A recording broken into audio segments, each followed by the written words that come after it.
If you're running for elected office, you might want to step up your Twitter game. A lot. Like, a lot. A new study from Indiana University found percentage of votes for elected officials directly correlates with Twitter activity. And you thought social media was just for the kids.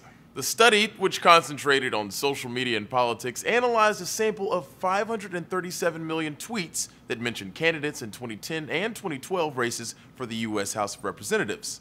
The study's lead author, Joseph DeGrazia, looked at 406 races in 2010 and 395 races in 2012. The metric used was something called tweet share, which basically counted the number of times a candidate was mentioned in text, not by Twitter handle, but by name alone.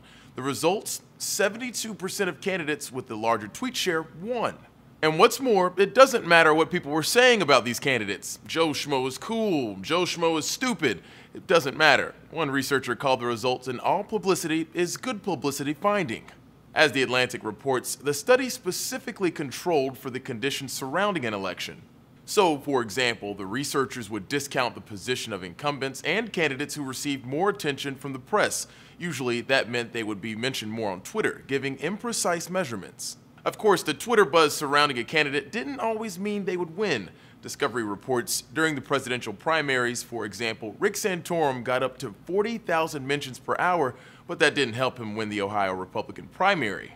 And according to the study, political scandals were big topics in the Twitter sphere, but not necessarily a hit when it came time to vote. Though Twitter is cheap and highly accessible for any candidate, a writer for National Journal says traditional polling isn't going away anytime soon.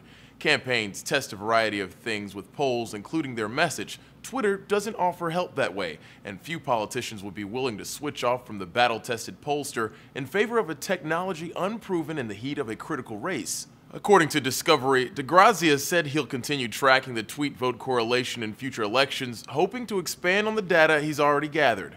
For Newsy, I'm Christian Bryant.